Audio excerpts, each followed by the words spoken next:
Reciba un cordial saludo una vez más, amigos, hermanos y ministros. Una vez más con ustedes compartiendo la palabra de nuestro Dios. Estamos hablando ahora sobre la neumatología, que es el conocimiento de la persona del Espíritu Santo. Hoy hablaremos sobre el Espíritu Santo, la tercera persona de la Trinidad.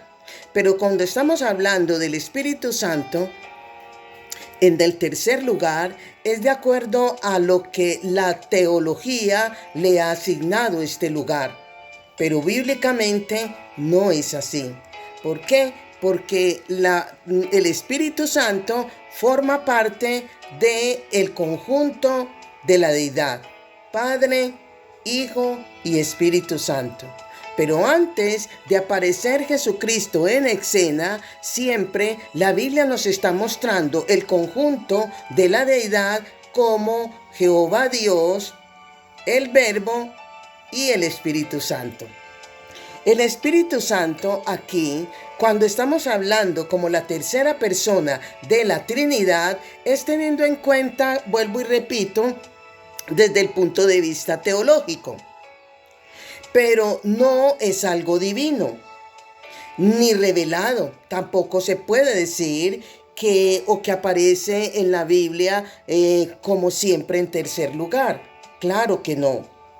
Es la teología la que le ha asignado este lugar. ¿A quién? Al Espíritu Santo. Pero déjeme decirle que la Biblia nos presenta, por decir, y quiero que leamos en Mateo, el capítulo 28, el versículo 19, cuando nos está diciendo: vayan pues, aquí es en la versión Dios habla hoy.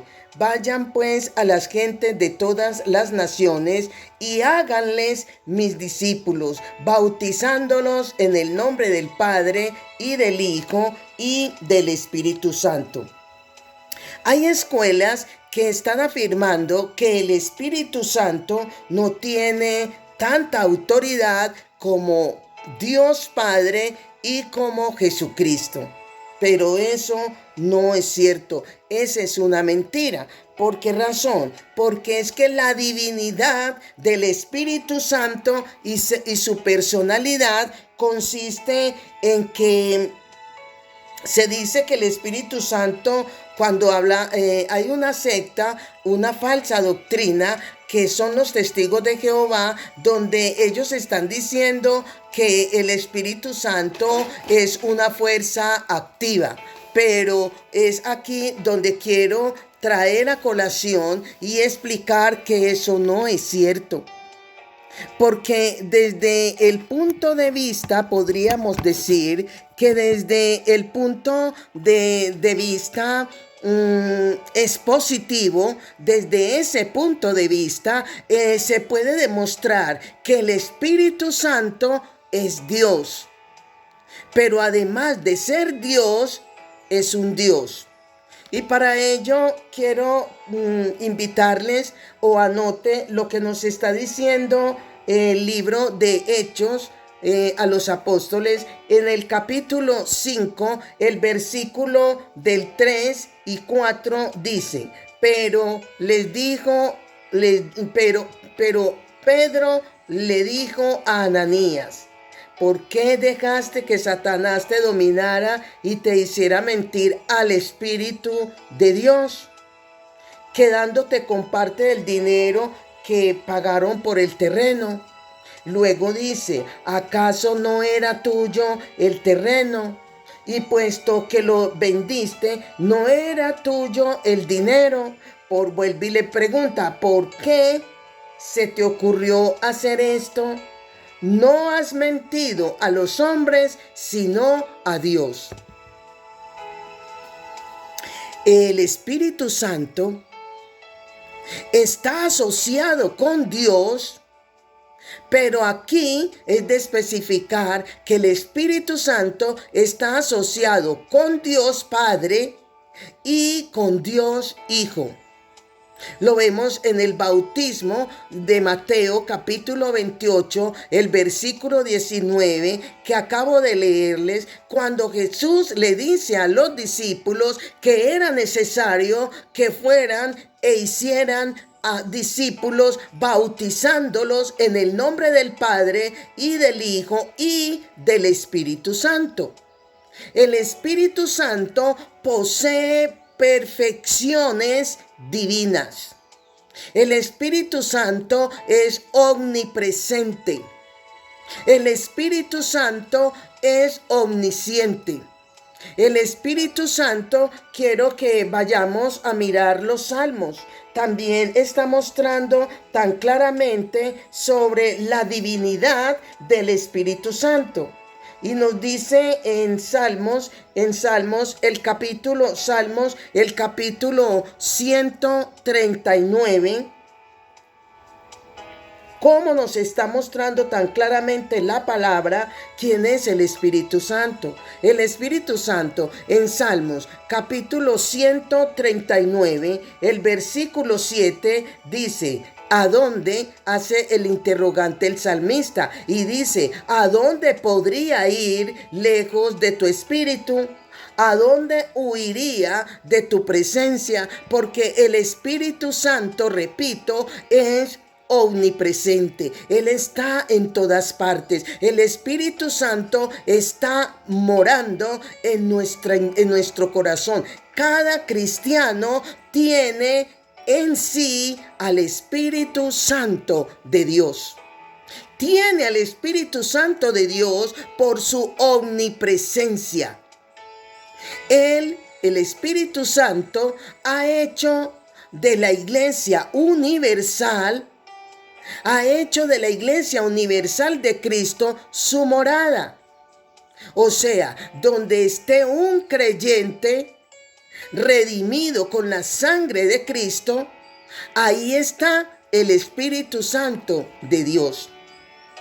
También con base, o sea, esto que estoy enseñando y compartiendo lo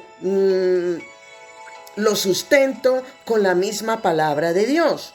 Ahí en Romanos, el capítulo 8, el versículo 9, está diciendo: pero ustedes ya no viven según esas inclinaciones, sino según el Espíritu, puesto que el Espíritu de Dios vive en ustedes. El que no tiene el Espíritu de Cristo no es de Él. ¿Qué tan claro poder darle la importancia que tiene el Espíritu Santo en la vida de cada creyente?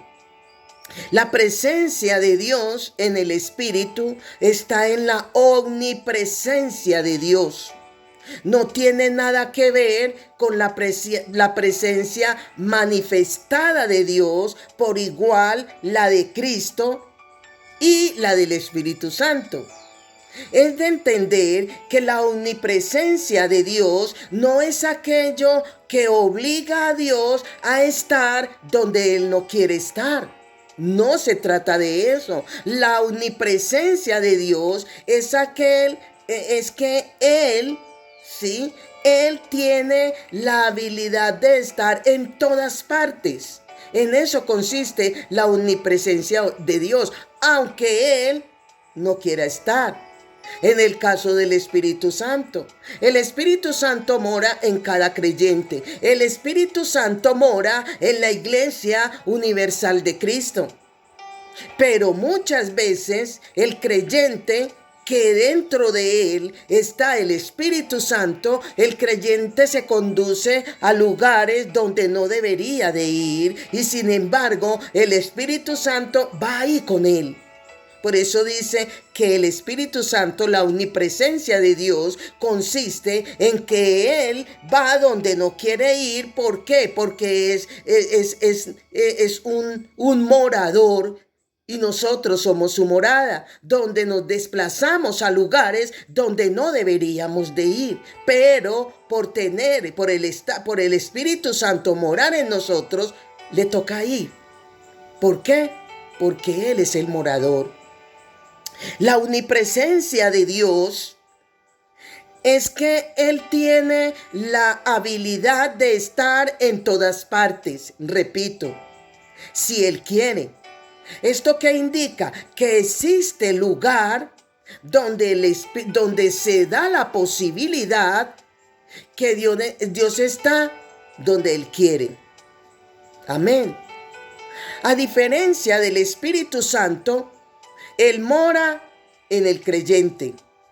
El Espíritu Santo mora en nosotros y nunca nos abandona, no se le olvide. Y para ello quiero leer con ustedes primera de carta a los Corintios, donde vamos a mirar cómo el Espíritu Santo mora en el creyente, pero como el Espíritu Santo nunca nos abandona. En primera de Corintios, carta a los Corintios, el capítulo 3, el versículo 16, cuando dice, ¿acaso hay un interrogante? ¿Acaso no saben ustedes que son templo de Dios y que el Espíritu de Dios vive en ustedes? Esa es la pregunta. ¿Acaso no sabemos eso? El Espíritu Santo mora, repito, en nosotros y nunca nos abandona. Hay que hacer una diferencia de omnipresente del Espíritu Santo y la presencia corporal del Espíritu en la iglesia. Como su morada, que eres tú como creyente y soy yo, como su morada, y tener en cuenta esa diferencia del Espíritu, la omnipresencia del Espíritu Santo y la presencia del Espíritu manifestado en la vida de cada uno de nosotros como iglesia, como creyentes. Aquí es de entender tres cosas: la omnipresencia del Espíritu de Dios. Hay que mirar la presencia corporal del Espíritu en la iglesia. Y también mirar la presencia del Espíritu Santo en el creyente. Ahora bien, es de entender que la presencia del Espíritu Santo es determinante en ti y en mí. Cuando decimos que la presencia es determinante en ti y en mí, es de entender de antemano que tiene que ver con la manera como nos dirige, nos acompaña donde quiera que vayamos. Tenemos el caso muy literal de Moisés. La Biblia nos está diciendo que Moisés expresó que no haría nada si la presencia de Dios no iba con él, no iría con él. En Éxodo capítulo, y eso lo podemos corroborar en el libro de Éxodo, el capítulo 33, el versículo 15, cuando Moisés le dice: si tú mismo no vas a acompañarnos, no nos hagas salir de acá. No nos hagas salir de acá. Eso es lo que Dios está esperando. Que tú y yo, en todo momento, en toda circunstancia y frente a toda situación, está esperando que le digamos lo mismo. No quiero hacer nada si tú no vas conmigo. No quiero ir si tú no vas conmigo. Necesito contar contigo para todo lo que vaya a hablar, para todo lo que vaya a hacer o donde quiera que me vaya a conducir. Esa es la explicación, esa es lo que el Señor está esperando de ti y de mí. Amigos, hermanos y ministros, la gente ayuna, escuche bien, la gente siempre ayuna para ser lleno del Espíritu Santo. Pero la Biblia nos está diciendo que Jesús ayunó lleno del Espíritu Santo. ¿Cuál es la verdadera posición? Es que nosotros ayunemos llenos del Espíritu Santo como lo hizo Jesús, a ejemplo a seguir. En un momento determinado, de acuerdo al propósito de Dios con el hombre, el pecado no detiene la manifestación del Espíritu de Dios en cuanto a lo que Dios pretende hacer contigo y conmigo, específicamente en la senda de justicia. El deseo de Dios es que, el deseo de Dios es que cualquiera, ¿sí? Que cualquiera que entre a tu casa o que entre a nuestra casa sienta la presencia de Él. Que la persona que llegue a nuestra casa, a nuestro lugar de reposo, no quiera irse por la presencia de Dios manifiesta a través del Espíritu Santo. El Espíritu Santo es. El Espíritu Santo no tiene ni pasado, ni presente, ni futuro. El Espíritu Santo siempre es. El Espíritu Santo como persona quiere guiarnos a hacer la obra de Dios con éxito. Pero necesitamos depender de Él, no ignorarlo. Porque al ignorar al Espíritu Santo, estamos ignorando a Dios. Porque el Espíritu Santo es Dios. Amén. Bendiciones, bendiciones.